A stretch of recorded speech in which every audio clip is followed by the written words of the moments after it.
Tell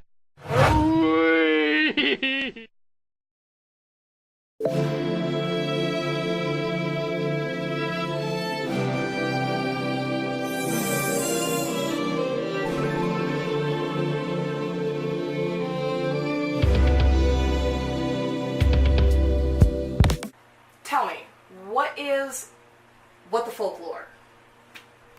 So each, we were kind of interested in the fairy tales around the margins, like in the fringes that Disney has decided for whatever reason not to touch. Sometimes good reasons. Yeah, there are a lot of good reasons why Disney might not have adapted it into a major motion picture yet. So that's what we focus on. So But yes, keep going. We have pitches. If any Disney executives are watching, you want to get in touch, hit us up. So each week Carman reads one of these weird fairy tales to me and Tyler. It is one that at least the two of us have never heard before. And our purpose is to kind of update it. A lot of these are weird. They might not make a lot of sense. Sometimes there's just magic for no good reason. The character motives might not be spelled out that well, and so we kind of retell it and bring it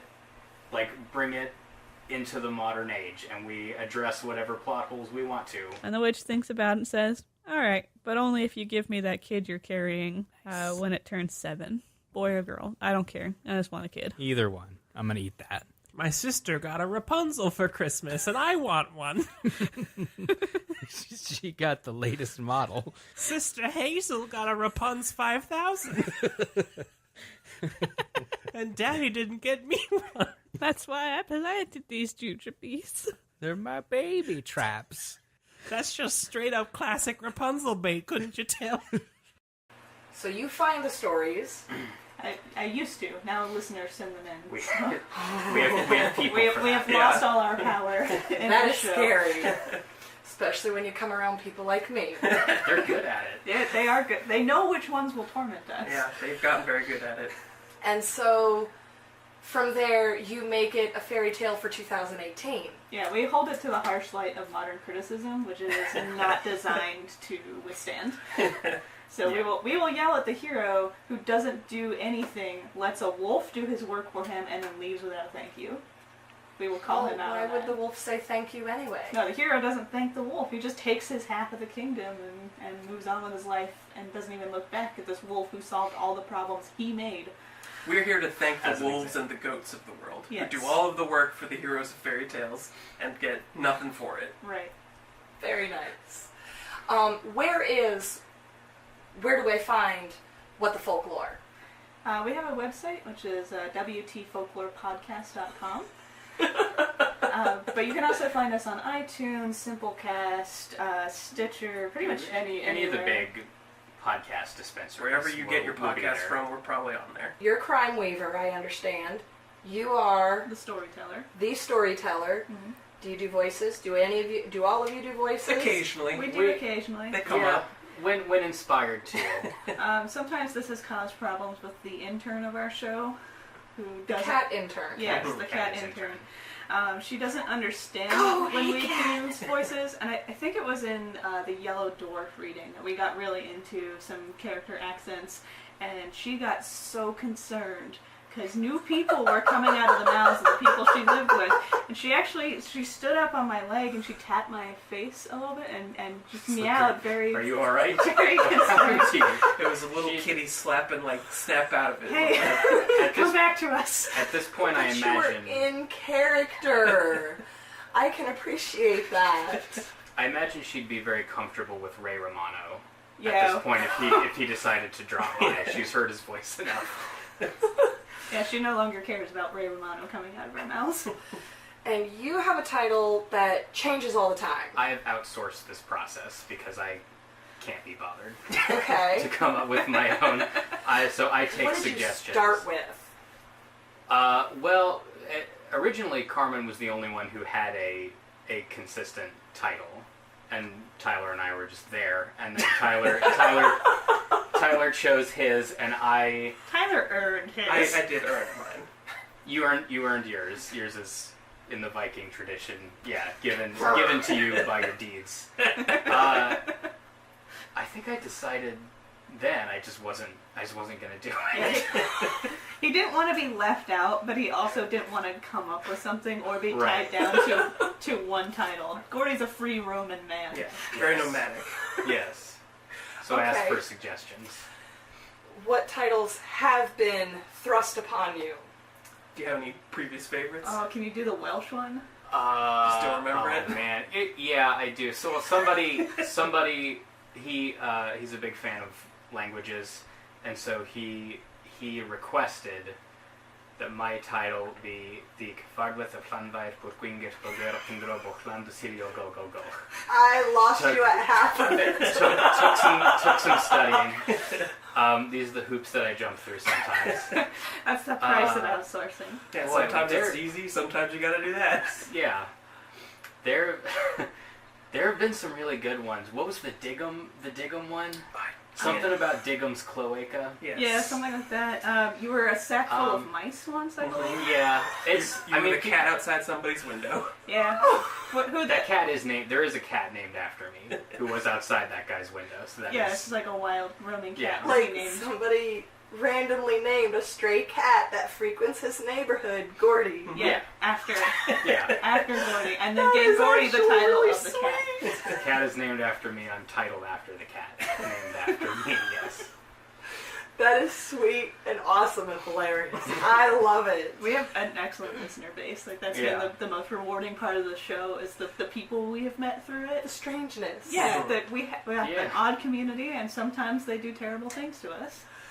And it's just part of our dynamic. Okay, I love it. How easy is it to find some of these stories that you fill in everything between? It's surprisingly easy for some of them. Resources like pit.edu and Sur La Lune actually have a lot of the more obscure ones.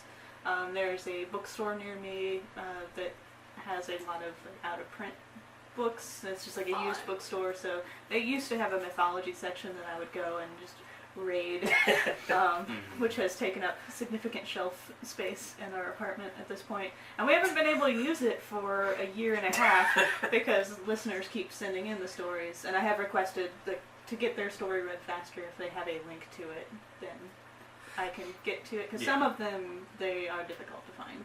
Yes. The archive.org, the internet library, will let you check out books for free in an ebook format. So I've been able to find some of the more obscure books through that. Sometimes you have to wait for weeks because someone else has it checked out, which is an odd thing to me because it is a digital book. So theoretically, anyone could read it at any time. They're on that blockchain. But then, yeah. So I had to wait for several weeks to get a particular book with a fairy tale in it. And then some of them I have not found an English translation that is a reliable resource. Right.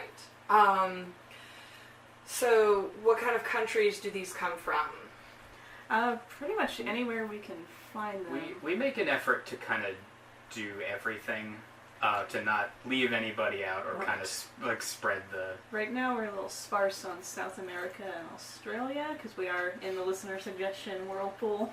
So we're a little bit luck of the draw there.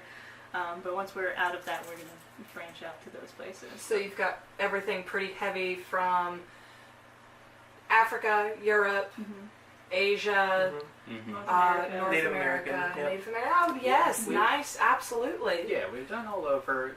The European ones are probably easier to find and Yeah. generally more plentiful. Especially since Disney does their thing with it. With Right. Well, you had people like the Grimm brothers, Andrew Long, Hans Angela Anderson. Carter, like the Anderson. Anderson wrote fairy tales, so he's a different class. Like Grimm and Long collected fairy tales, so you get a little bit of a spread from them. So some of the Grimm fairy tales, though we think of them as German, did come from other countries around. They're just collected into Right. Germany. Yeah. Okay. So a lot of the major folklorist collections focused on there. But then we have Lafcadio Hearn, who went off into Japan and collected folktales there, so that was helpful to have that resource. So some of it depends on like who's been doing the research and where they've been. So it is easier to find European and Eastern European tales just because that's where those people have been based, if they've translated it into English. That's fair. Yeah. What have been your favorite stories to tell? Man, Eastern Europe has been a gold mine. Eastern Europe is pretty good, yeah. Like Polish and Russian tales are just delightful. Because they have a structure to them, but they're also not afraid to get weird in the middle. And A lot of the time. they Weird tend to how? have the recurring characters too. Well, we have a reoccurring character who shows up a lot. His name is Immortal Boney. Man of my heart. Or Koshe the Deathless. Koshe the Deathless is another name he goes by. Koshe is his official name. Immortal Boney was an English translation of a Polish tale that borrowed the Russian character. Yeah. But we like that name better because it encapsulates his personality. Right. Boney. Right. Okay. Yeah. But immortal. But And immortal. he shows up in a lot of the Eastern European tales that we read, and he has 12 magical daughters that we are also trying to keep track of in these tales. How do you keep track? Poorly, so far. Wildly speculative sometimes. Yeah, so we find similarities. So the Mastermaid is not an Eastern European tale. I forget exactly where that one came from. It was one of our very early episodes. Europe. Somewhere in Europe. Mhm. But the main character, the titular Mastermaid, displays some of the same magical powers as someone who is a Boney daughter, like in one of the Immortal Boney tales. Okay. And so we have decided that she is one of the 12 daughters. We have 12 to play with, Yeah, so so we're throwing them out like- like candy. Whoever, Are they named? No. most Oh. fairy tale characters don't get names. A lot of characters do not. Are So not named. That's also where we come in sometimes. Yes. we'll name them or like adopt them as our own. So the Mastermaid is the only name she has, but she has the same kind of like she can make body fluids talk in other people's voices, She's which interested in golden apples. also Just like a immortal Boney motif, would Yeah. you say? Yeah. Yes. yeah, we've encountered that in the same. So we look for these similarities, and then we wildly speculate, sew them together, and use a lot of confirmation bias to keep held tight. But you said this already. Well, that was this person. Mhm. Are you sure? I am now. No? Yes? Basically. More or less. Yeah. We decided a dragon was Boney at one point because he was doing a lot of Boney-like actions and was involved with 12 daughters at some Mhm. Could be a junction. shapeshifter, why not? Yeah. Yeah, I mean he There's weird he magic sometimes stuff. has lobster claws, he sometimes doesn't. So as far as we know, he can take the shape of a dragon. Do you ever find yourself taking these stories with whatever modern day movies and stuff there are and going, oh, there's this character and this alignment and this is how it fits here, but I'm not going to talk about that because mainstream and this isn't? We occasionally do that. More frequently, we cast them with existing actors. Well, that's... Yeah. Oh. Yeah, so we'll try we'll try to do the legwork for Disney for them. So that if they If you picked were it to up. make this movie. Yeah, get them Right, a long here's a line, guest. pitch. I want to see it. There are some that we desperately want to see turned into films because they're Some just insane would- in the right way. Yeah, would actually make good movies. A lot of them, yes, were passed over for Like a 90-minute, 2 hours, or would it be something like Lord of the Rings or Harry Potter where it requires like 10 movies? A Dole Noir would require 10 movies. The one for the French Baroness, we saved those for our anniversary because it usually takes us 4 episodes to get through one of her stories. They are multi-parters, She's yes. wordy.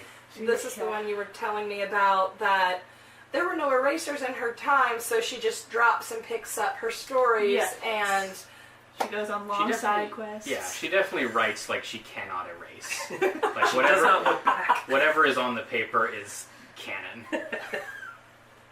tell me about the band that does the little tune.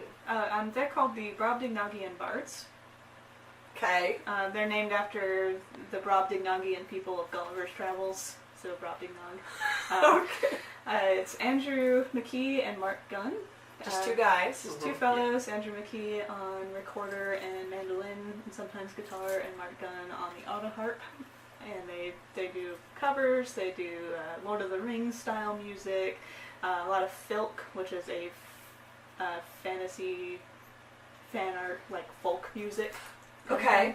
I think they'll be at Dragon Con actually this year, so I'll have to look you at should definitely check them out. They're a riot. The 2 of them put on a really fun show. They've got a great dynamic between them, and I've known them for almost a decade now. So when we started the show, they have an album called Bob the Knocking Fairy Tales. So I pulled out that album. It's like, all right, what of these makes the most sense for what we're about to be doing? So you approached them before starting the show. Yes. So we asked them, like, hey, can we do this? And we cut our own intro, and then Andrew at one point cut a better one for us because he's very nice. And then we lost that file, and he lost that file, so we went back to the one that we'd cut. So, but they are excellent people. They played at Gen Con last weekend, I think, and Okay. we just kind of all. And I haven't listened to a full episode yet, but do they play? Is it the same snippet at the beginning and the end? Parts from the same song. Yeah, I think it's an ending.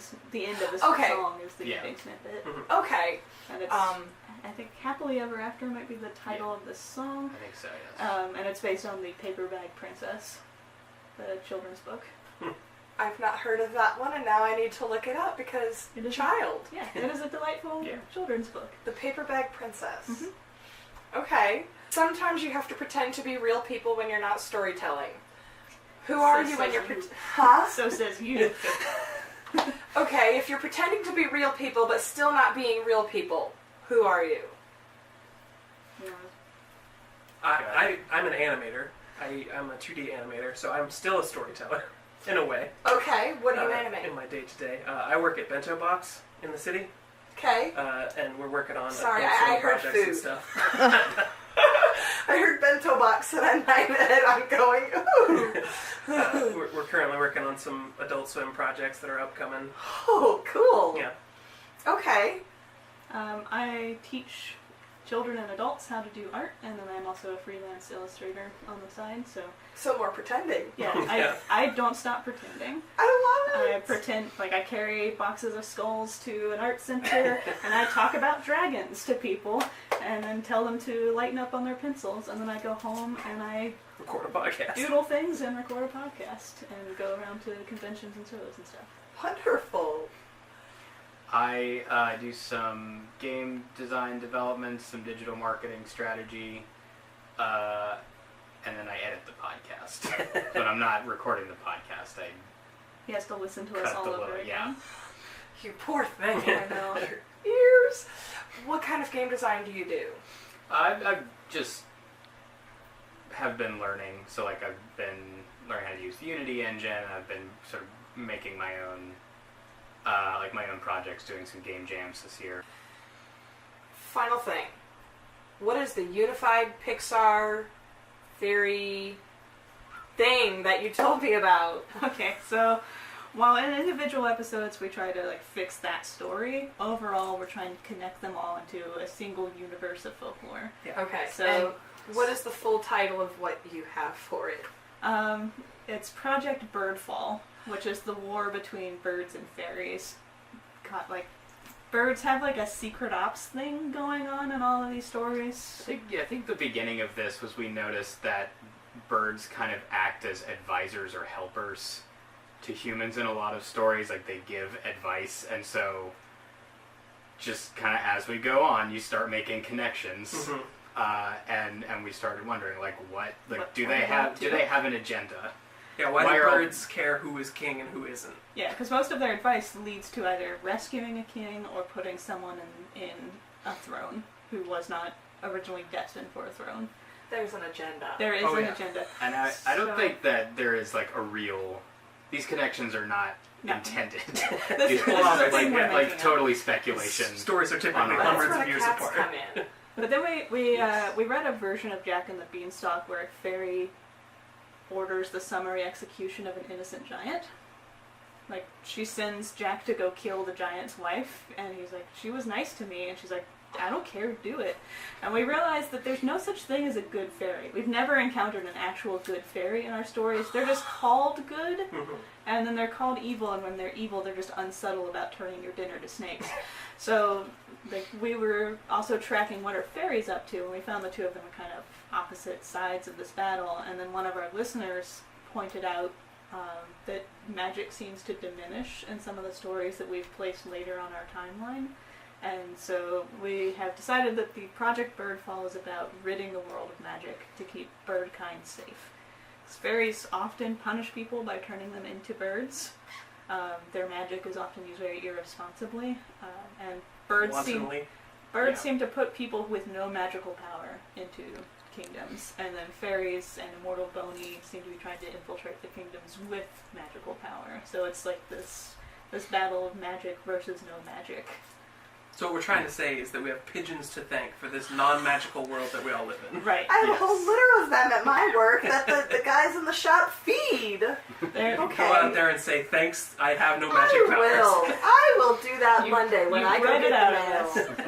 So yeah, ultimately the birds have been successful in the war, but we're kind of just tracking that story as well as other factions like giants. They collect taxes from devils, which fairies have to pay, and fairies hate giants. So like we're trying to see what everyone's motives are in this Inference, but it makes some sense. Yeah. And then like any so like with Boney's daughters, like if we can identify characters that cross stories, then all the better. We'll try to keep track of like was the snake boys. Yeah, Yep. we had Yeah. 3 princes who were raised in a snake pit, so we're trying to like find out what happened to these kids after they grew up, because that's So gonna any- affect you. So in any other story, if we can like find evidence for a character being a snake boy, then that's a We'll snake connect it, boy. yeah. Or having grown up in a pit of Right. snakes. Yeah, and those stories are connected.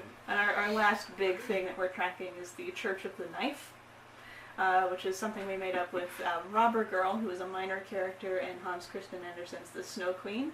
The movie Frozen, or the story Frozen got wrong because they missed this whole character. It's so rare that we get a character in a story that's not just a kind of a placeholder for actions, but has their own personality, and when we do, we tend to latch onto those people and fall in love with them. And Robber Girl is one of those. Like, she has a knife, she tickles a reindeer with it for fun, she keeps a bunch of pigeons. She just is a very She does what she wants. strong-minded Yep. individual. She knows what she wants, and she is not afraid. She shows So up go after later it. on stolen horses with pistols and is like going She's out into the pretty rad. world to go do her own thing. She's left her robbers behind because she's outgrown them. And then we came across Unadana In Africa. South Africa, whose children get eaten by a bull elephant, and she gets this information and then just puts some beans in a pot and grabs a knife and goes out into the brush and starts threatening animals for information. Like a leopard. She has a leopard at knife points. Like, tell me where this elephant Where are my is. children? Finds the elephant, tricks him into eating her as well, and then just calmly starts baking, or like cooking the beans that she brought with her. And people are like, well, we're hungry too. She's like, I brought enough for my kids. You're surrounded by meat. And then she takes her knife and she starts carving this elephant up from the inside. Then frees the whole like village of people he's eaten. And like, the Robber Girl has been here. Eaten alive. Robber Girl has been here. Robber Girl has taught her ways to this woman, and that's what started the Church of the Knife. It's exactly like Taken. Okay. That's what we're saying. So totally horrifying and totally fun. Yeah. I mean, the point look for that one is like this woman's children are taken away, and she Takes does action. not go to anybody for help. She decides, like, oh, Grabs a I knife. can These solve are this my problem. kids. Yes. Yeah, picks up a knife and she goes and gets them back. So our qualifications for being a saint of the Church of the Knife is that you have to be a non-magical woman with a knife, and that kind of like go-getter attitude. You solve your own problems. Yeah, you don't waver, you just go, you have the solution, you get it done. You have to Yeah. perform a knife miracle. Yeah. That is really awesome. I love it, and now that I know where to go, I will probably try to find some time to listen to some of these episodes for sure. Starting all the way at the beginning because I'm that kind of person. We do curse a lot, so if that's a problem with your son, then If he knows all the words, he's just not allowed to say them until he has hair under his armpits. all right. It's a Fair good enough. call.